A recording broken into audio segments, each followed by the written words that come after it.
educated they are in the Bible, usually they will point to the Tyrannosaurus rex and say that's been on the earth the longest because they have absorbed some of the thinking of the world that dinosaurs went extinct 65 million years ago. But then I point out that when God created on the fifth day, he created the sea life and the air life, and then on the sixth day, he created land animals. So the dinosaurs were created on the sixth day. And we read in Genesis that God said, "Let the earth bring forth living creatures according to their kinds, livestock and creeping things, and beasts of the earth according to their kinds." And it was so. So the T-Rexes, the dinos, were created on the sixth day because they are basically land-dwelling beasts. But for that matter, there are, according to evolutionists anyway, they classify some sea creatures as dinosaurs as well, but they would have been created on the fifth day. So what I want to just deal with briefly this morning is a few topics where we see in the Bible that it tells us that dinosaurs were created on the sixth day, and that has some significance. They actually were in the Garden of Eden with Adam, and Noah took them into the ark, and they lived after the flood. So let's just look at some of those things. Now, evolutionists claim that dinosaurs became extinct 65 million years ago. That's what they claim. Then they also claim that the earliest hominoid creatures, not yet Homo sapiens, arrived somewhere around 2 million years ago. And so we have this gap of 63 million years between when the dinos are claimed to have gone extinct and when the hominoid creatures started to arrive in the evolutionary process. But this is more realistic. It's more accurate than what the evolutionists are saying, because here we have dinos and mankind coexisting. And so it's actually more accurate. So what we know about dinos is available to us from the Bible, and I'm going to point out some references in the scriptures where we actually can learn about dinos. The second area where we learn about dinosaurs is from the fossil record, because we actually learn stuff about dinos from that. And third, there are extra-biblical historical accounts and artifacts which also tell us about dinosaurs. And I'll mention some of that as we go along. The Bible tells us that men and dinosaurs lived together in the Garden of Eden, because what we read is, out of the ground the Lord God had formed every beast of the field and every bird of the heavens, and brought them to the man to see what he would call them. And whatever the man called every living creature, that was its name. So if all of the kinds of land-based animals were brought to Adam for naming, then the dinosaurs were brought to Adam for name, by their kinds. Understand that. Kinds is a much more inclusive term than species. So I ask the kids usually, is this picture accurate? And I often get cute answers from them. Like yesterday I was at a Christian school up south of Edmonton, and one of the kids said, "Well, no, dinosaurs can't read." Right? It was the grade sixes. And so they give me the cutest answers. But it's not accurate. But to be fair, one of the kids did say, no, dinosaurs didn't eat other animals, because what God says initially is, and to every beast of the earth, and to every bird of the heavens, and to everything that creeps on the earth, everything that has the breath of life, I have given every green plant for food. So the dinosaurs were not carnivores before Adam sinned. They were given green food.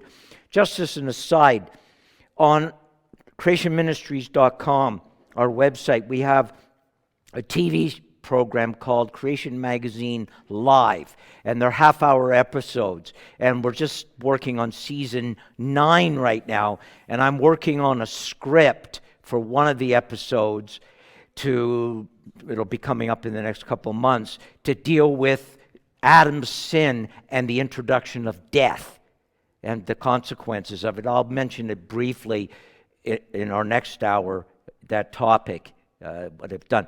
So, one of the questions that people often asked, I was in Olds on Thursday night, and the person I stayed with, they make dog collars and harnesses, and they sell them throughout Western Canada through Pet Value and places like that. And he also goes to county fairs. And he said that he got talking to a woman there where they had a display booth, and the woman, and somehow it came up that he was a believer, and the woman said, well, do you really believe that Noah was able to take all those animals into the ark?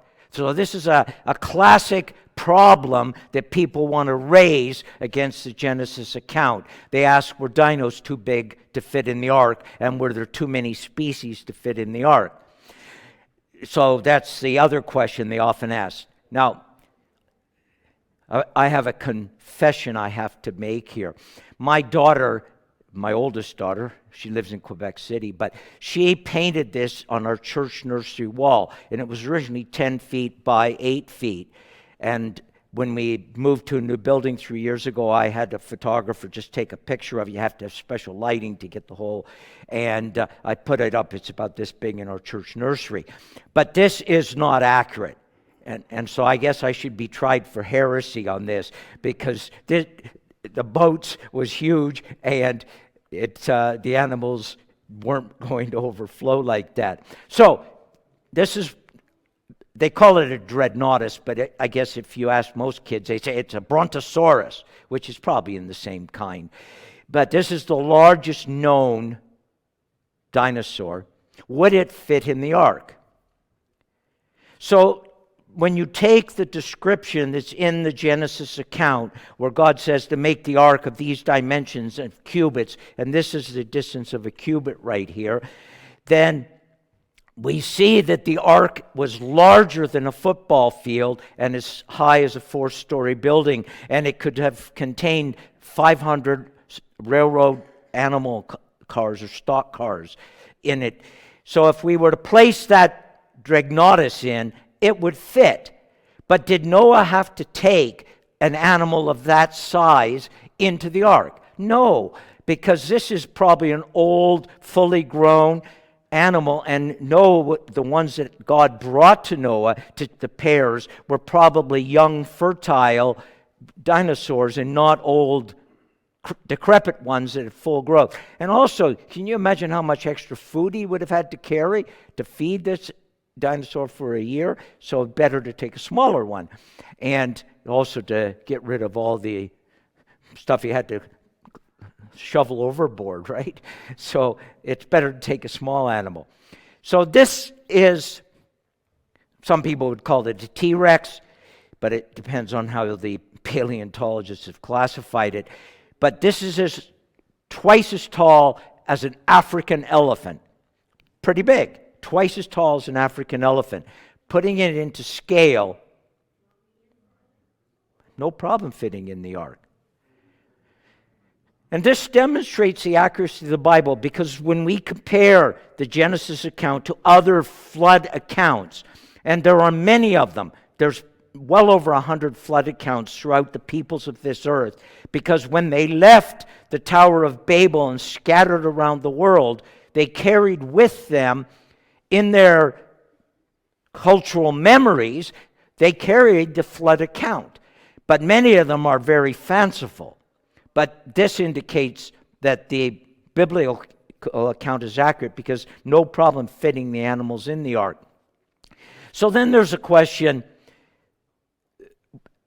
when the dinosaurs, are there too many species to fit in the ark? And it's interesting how every time they find a new fossil, they have to give it a new name. So I chuckle at this one, Hogwartsia, from the Harry Potter series, I guess. But they have all these. Now, studies have been done, and Horner suggests that 1/3 of all the named dinosaur species may never have existed, but are merely different stages of growth of other known dinosaurs. And think about this. If paleontologists found a fossil of a Great Dane and the fossil of a Chihuahua, would they realize that they were actually the same subspecies? No. Because they would say, oh, look at this, a new find, and they wouldn't even know it was a dog. I was walking through the Edmonton airport on Thursday, and a woman had a dog, and I tell you, I've never seen a dog so small. So it's amazing how they've bred these dogs to be so small or large, as the case may be. So when Noah was instructed to take animals into the ark, and what God brought to him were 2 of each kind, a male and a female. Of course, there were also some additional ones of the clean animals. But Noah did not have to take in 2 zebras and 2 donkeys and 2 horses and on and like that. He took 2 of the kind into the ark. And same of the canine kind. He didn't have to take 2 wolves and 2 coyotes and 2 wolverines. He took 2 of the kind in total. And after they came out of the ark, through the genetic information that was available, they adapted to their natural environments into species. Species developed later. So based upon studies that have been done, it suggested there are probably only 55 dinosaur kinds that Noah would have had to take into the ark. And the interesting thing is the average, well, I'll come to that in a second, but the 700 supposed species of dinosaurs is not what Noah had to take into the ark. The ark was plenty big enough then to house the largest known animals, land-based animals, and to house the species. This picture right here is actually drawn by one of our speakers in Australia, and I'll show you another one he did for me, and I've commissioned another one for him. But it is estimated that what Noah actually had to take into the ark was only about 8,000 kinds, so 16,000 animals basically. And the ark was plenty big enough, and the average size of these would have been about the size of a sheep. There would be bigger ones, like elephants, and smaller ones, like chickens and pigeons and doves and that kind of thing, but the average size. So one of the things that's asked is how dinosaurs die out. And when I ask kids this, they usually say it was a meteorite or an asteroid. They've heard that. So some suggest it was climate change, volcanism. Others suggest asteroids. Now there's various other theories like bad diet, food poisoning, weak eggshells, and so on. But there's a common problem with all of these explanations. And that common problem is, why didn't the reptiles die out? Why didn't the mammals die out? Why selectively the dinosaurs in these events? So this article appeared in Science Daily last year on January 16th. In Death of Dinosaurs, it's all about the asteroids, not volcanoes. So this article is trumpeting emphatically that it was asteroids, not volcanoes. Do you hear that? Okay? It's asteroids. 2 days later, The Economist publishes an article and says toxic climate-changing gases from volcano eruptions. To be blunt, these people are clueless. They have no idea how the dinosaurs died out. because one prominent science publication is saying one thing, 2 days later, the popular media, The Economist magazine, is declaring something else. So, other proposed ideas for how the dinos died out: alien abductions, or they died of smoking, or the hedgehog ate them, or maybe this, or this. So, the one thing that the secular scientists will never accept is the Genesis flood as the main cause for the decimation of the dinosaurs. Never even proposes it. And yet it is actually the best explanation. But so, when did the dinosaurs die out? Well, in Genesis 1:31 we read, "And God saw everything that he had made, and behold, it was very good." And if we have 65 million years ago dinosaurs dying out and being encased in the fossil record, then when God declares in Genesis 1:31, after he'd made man, that everything was good, then he's declaring death and disease and decay and carnivorism and all those things that's found in the fossil record, he's declaring it to be very good. And I don't understand the word good if it includes disease and death and suffering.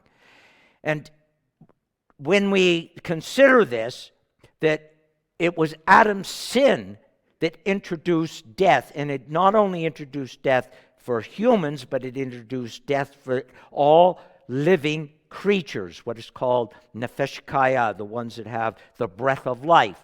And Adam's sin introduced that death for them. And so every dinosaur, along with every mammal, reptile, and human, and everything else that wasn't in the ark, died out during the flood. And it's interesting, I said the one thing that the evolutionists will never propose as the cause of the dino die out is the flood. You notice the neck on that dinosaur. Everywhere they look, where they find dinosaurs where they have a complete skeleton like this that's been encased in the sediment. Everywhere they look, they see that they have the neck pulled back. Do you see that? And it's peculiar what's this happening. Now, what they have actually found out is that animals, when they drown, there's these tendons that actually pull back when there's drowning. And so this is actually consistent with drowning, not with meteorite or asteroids or alien abductions. And so the biblical flood is the best explanation, but this is the one that never is considered by the secular evolutionists. So is there evidence then that the flood killed all the dinosaurs except those in the ark? Well, yes, there is. But what we have is an interesting situation here. We find a dino bone. Go over to Drumheller and the digs that are going on there, and the evidence is the bone. And the secular evolutionists, paleontologists, they will put a date of, say, 65 million years on that bone, whereas we would put a date of 4,400 years on that bone. Because if you take the Genesis account at the ages in Genesis 5 and Genesis 11 and connect up with Abraham, we can connect and calculate how old the earth is. So the flood occurred when Shem, Ham, and Japheth, and to Noah at that period, and we can connect it up. So we would say that bone is 4,400 years. Now, Mary Schweitzer, in May of 2006, published an article in the Smithsonian. And the Smithsonian is the magazine of the museums in Washington, D.C. And in that article, she described having found in dinosaur bones DNA, blood, cells, soft tissue, and so on. Now, when she published that, there was a hue and cry from the evolutionists saying, well, that's impossible, because if those bones had been buried 65 million years ago, there would be no soft tissue. They admitted that at that time, and they said she must have had tainted samples and various things. The dinosaurs cannot be as old as evolutionists claim, because the organic material decays away. And this study that Mary Schweitzer published, now she kept working and found other dinosaur bones and published additional articles, as have other researchers. And we maintain at CMI a database of technical articles, and one of the categories of the technical articles that have been published in the secular science journals is dinosaur bone finds. And there have been over 50 papers published with soft tissue in dino bones, and about 100 additional soft tissue in other kinds of bones found in the fossil record. So this is not a one-off occurrence. In 2012, the Western Pacific Geophysics meeting, a paper was presented in which carbon-14 was found in 8 bone samples. Now, if you hear this afternoon, I think one of the presentations I'm going to be dealing with, I sometimes forget which presentations I'm giving where, but I'm going to deal, I think, with carbon-14. So let's not go into the details of carbon-14 right now. But these bone samples had carbon-14 in them. The dates, we wouldn't agree with the dates, but they indicated that the bones were 22 to 39,000 years old. The interesting thing is the bones then are not 65 million years old, right? The huge discrepancy there. And so the bones, according to this paper, with carbon-14 in them, can't be millions of years old. So people complained about this paper after it had been presented and had been published on their website, and the conveners of the conference retracted the paper, and they said there's obviously an error in the data. Instead of letting the data, the facts speak for it, they had to put their interpretive view on it, and the paper was pulled. And again, this is an example where recent scientific discoveries are supporting the Bible and not evolution, and the evolutionists, instead of looking at the data, they just throw out the article. So is there evidence that the dinosaurs were killed in the flood, as were other land-based animals, but this presentation is focusing on dinos? The mass burial sites. Go to the recent examples of extreme flooding. And we've had a recent example just to the west of us here, haven't we? I don't know which direction's west, but from in the building, that way, thank you. And to the west of us, the recent floodings. In fact, one of our speakers lives in the heart of that, and he had to be evacuated from his home, and his truck was filled up above the steering wheel with water, and it's destroyed. But you go and look at the worst of that flooding, and this is like what they call it, a 500-year flood. And no fossils were being formed. These kinds of floods don't form fossils. It's that simple. And yet we have massive burial sites throughout the world of fossilized animals. And the land-based dinos died in these mass burial sites. Here is, I can go into a lot more detail on the flood and how this happened, but that's not the intention of this presentation. I have another presentation dealing with the flood. But it's the best explanation for these mass die-outs. And this is from Utah. I think it's called, I forget the name of the park, but I ask, can you see the carvings on there? Maybe up there on the left, you can just make it out. It looks like a person, right? But I pull out the one, and it sure looks like a brontosaurus, doesn't it? Now, the evolutionists say, no, it's a water stain, an iron stain, that kind of thing, and they dismiss it. Okay, maybe that carving in that, it's Natural Bridges Park or something like that. Maybe that is not an actual carving, but the fact that there's a little carving of a person over there does make more sense. So look at these artifacts.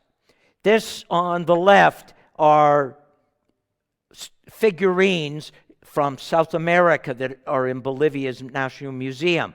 And when you look at them, they certainly appear to be dinosaurs. When you look at the carving on the right from China, these dinos as the handles.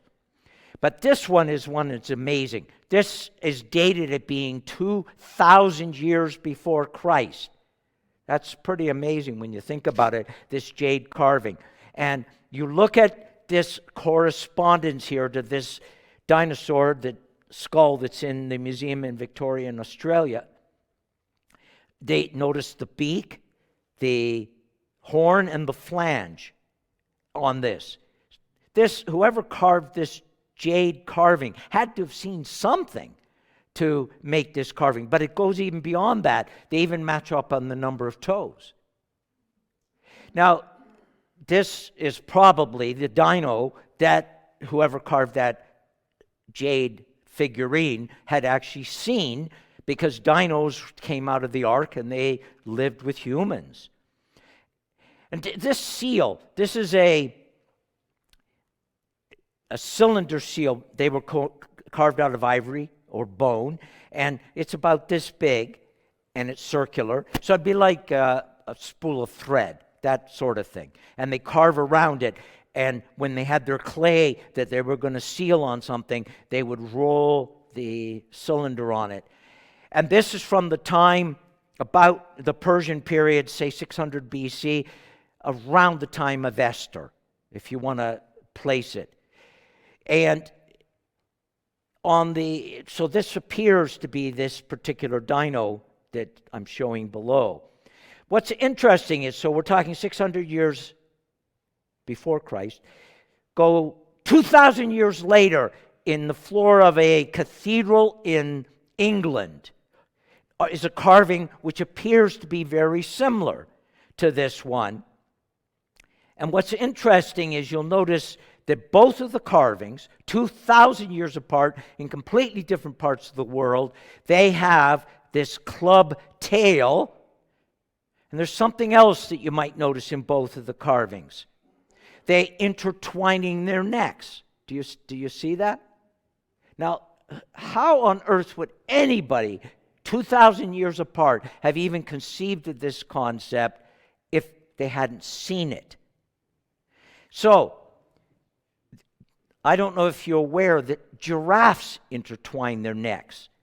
This is a sign of affection or greeting between these animals. And so this appears to have been, although we weren't there 2,000 years ago and 400 years ago or whatever, 500 years ago, but it appears to be what was happening there. So there's also records like Herodotus, the Greek historian. He describes these large lizard creatures with bat-like wings. Well, what do those sound like when you read the description? They certainly sound like dragons. And Marco Polo, absolutely fascinating book.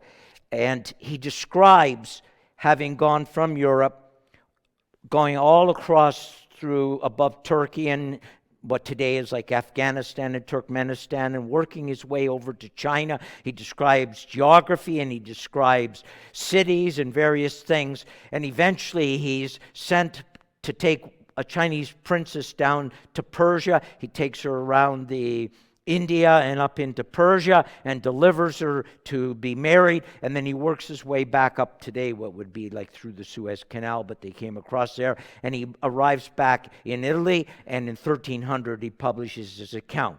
And historians say it's absolutely amazing. The descriptions that he's given, but there's one thing they don't agree with, and he describes seeing these large creatures that had 2 short legs with 3 claws on the legs, very large eyes, and what he's describing, and he also describes the teeth and so on, but it sounds like he's describing a T-Rex. And they're formidable, and Neither man or animal can approach them without terror. And he sounds like he's describing a T-Rex in the account, but he's dismissed. Some of you have heard of Leonardo da Vinci. You've certainly seen his painting, the Mona Lisa, right? And he was an inventor, a scientist, an artist, and he would go to the zoo and he would make sketches. And you look there, and I think you can see some cats in his picture that he sketched. But there's one interesting one in the midst of those sketches. Sure looks like a dinosaur, doesn't it? At the zoo in Italy that he went to.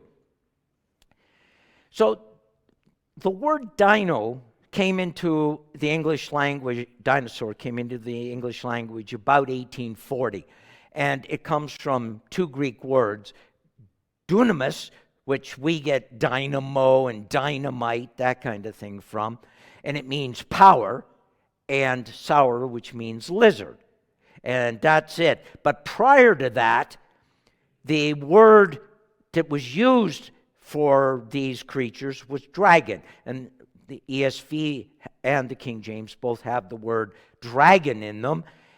And what happened is interesting, because after Adam sinned and the curse of sin came upon the entire created order, some creatures became carnivorous.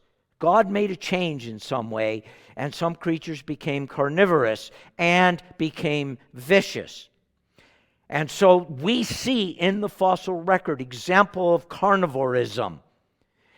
There's the stomach contents of one creature holding another in its stomach, and teeth marks from battles and various things preserved in the fossil record. And so some of these animals may have become vicious toward humans. And we read in Genesis 9, and for your lifeblood I will require a reckoning. From every beast I will require it, and from man, and so on. And we know, basic principle is if an animal attacks humans, in general the animal is put down. That's a basic principle. Now, we got a lot of squeamish people today and animal rights activists, and they're not in favor of this, but if a bull is going after humans, it should be put down. It's that simple. So we know that something happened after Adam's sin that made some of the animals become vicious toward humans. And so this is the origin of the dragon legends, or we would say today, dinosaur legends. For example, we read about St. George, and I don't understand quite why he's the patron saint of England when he's from Cappadocia, Turkey, and he was a soldier in the Roman army.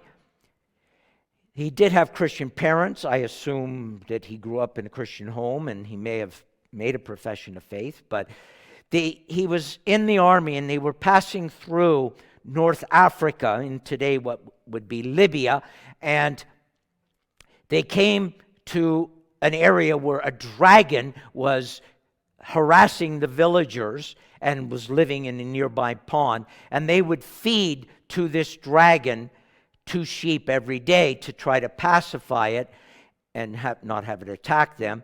And somehow along the way it said they began to sacrifice humans, and the lot fell on the king's daughter, and George saved the maiden. Well, yeah, this may be totally fabricated, but often legends are based upon some sort of history. But let's go a step further. There's a classic Saxon account, legend called Beowulf, and there's dragons described in Beowulf. And I've read a modern translation of Beowulf. Obviously, I can't read the Saxon, but I've read a modern translation of Beowulf. And when you read the description of Grendel and the other dragons, they sure sound like dinosaurs. So here's one illustration that was in an issue of Beowulf. This is a classic dragon exaggeration, if you wish. But look at this one. This is in another edition of Beowulf, and its description based upon what is in the Beowulf account. Does that ever look like a dragon to you, doesn't it? A T-Rex. And so there is extra biblical records from Herodotus and Leonardo da Vinci and so on, referring to dragons that have lived out, and the artifacts I showed you that have lived outside of after the ark amongst men up until the early modern period. There's also references in the Bible.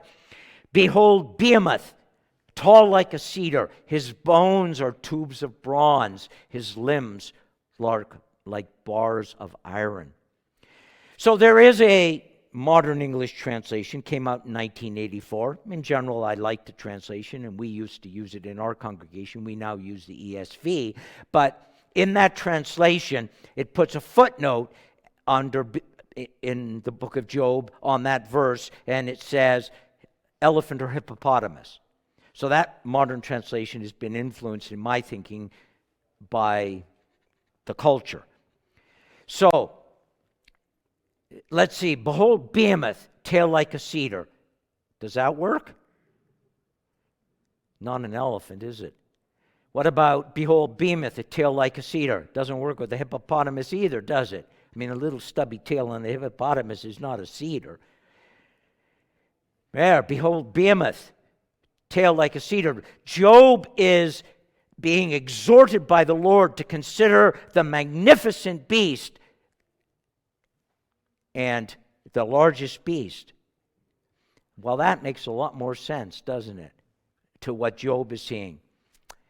The Bible then teaches that land-based animals were in the ark with Noah, and they came out after the ark, out of the ark after the flood, and they interacted with humans. And that's where we get the legends of dragons from. Just as an aside and passing, how's my time, by the way? I have no idea how much time I have. Sorry, son. Oh, there's a clock there. I can't read it. Am I okay? I have a few more minutes? Yeah, okay. I just totally lose track of time when I get going, so I'm going to take a little aside. The Ice Age started immediately after the flood. And I have a whole presentation on the Ice Age, and actually starting to work on one for Creation Magazine Live, which will be a half-hour episode on that. But the book of Job has more references to cold and ice and snow than any other book in the Bible. And what's interesting, he even talks about the ocean being frozen in the book of Job. Now, the book of Job is the oldest book in the Bible. Now, the Pentateuch, which was written by Moses, the parts of it, Genesis 1 to 11, which he incorporated into Genesis, but when the Pentateuch was put together, it's 500 or 600 years after the book of Job. So the book of Job is the oldest Old Testament book, and it's describing these dinosaurs, and it's describing cold and stuff. It's going on during the Ice Age, which was right after the flood. It started and it ran for about 500 years. And just as an editorial comment, the global warming isn't the result of our burning fossil fuels. It's the end of the Ice Age is continuing to go. And we have 2 episodes coming up on Creation Magazine Live where we're going to deal with the whole question of global warming. But it's not because we have to burn gasoline that's causing... But dinos lived after the flood at the same time as the patriarchs, Abraham and Job, and they continued to exist right up to the modern period. Here's another reference in Job to Leviathan, and again that translation puts the footnote, crocodile or alligator. Well, this is a more realistic example of Leviathan based on the description. So, dinos survived the flood in the ark. They came out of it. Well, why are there no dinosaurs today? If They survived the flood, and they were spreading around the world after the flood, and they had interactions with people. So many of them may have died out during the Ice Age. We have evidence of other creatures that died out during the Ice Age, saber-toothed cats, woolly mammoths. And we know that humans were around on those because in both of these sets of creatures we find human artifacts, like the end of a spear stuck in the animal. So we know humans interacted with these. So another possibility that killed off most of the dinosaurs is that there were post-flood climatic changes. The dinos, it appears, generally ate a lot of vegetation, and it appears that before the flood there was a lot more moisture, a lot more vegetation, and as the Ice Age has been diminishing and the remnants of it going, the earth has become a lot drier in a lot of places, including the Sahara, which was one time at the Roman period, they did wheat farming there. Now it's a desert. Another possibility is they were killed out by humans in hunting. And I mentioned that our Steve, who's one of our speakers in Australia, he did one of the drawings for me. He did this drawing for me as well. I had an article on our website on Nimrod, and I mentioned that Nimrod was probably a dragon hunter, and this is the time of the Tower of Babel, and so he did this drawing for me. So that hunting dinosaurs by humans is a strong possibility. Down in Mexico, they have discovered this this trap for capturing the mammoths, and they would herd them into these pits. We have something very similar amongst the Aboriginals in North America with buffalo.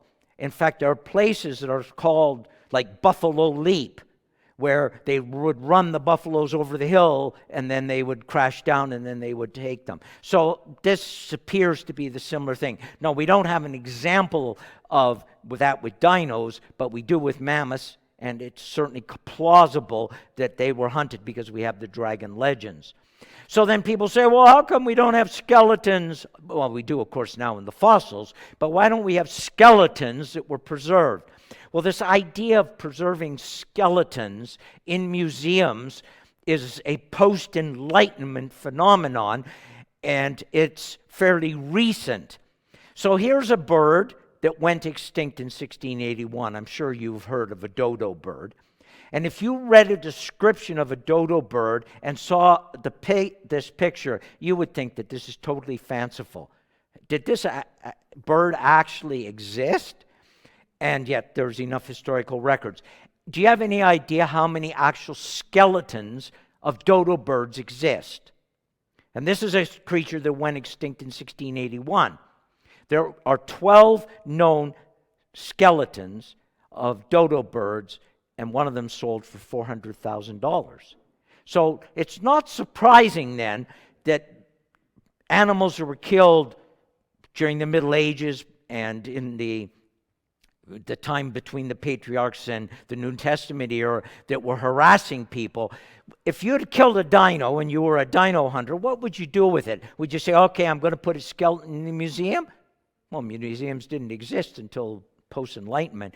And so here is what you'd do with it. You would take that good hard skin and you'd use it as, make a good vest out of it. You would take the bones and you take the marrow out of them and you take the meat and you give the bones to your dog. That kind of thing. They had no idea of preserving skeletons. And so, why are no dinos today? They died out during the Ice Age, possibly. They post-flood climate change, or they were hunted by humans.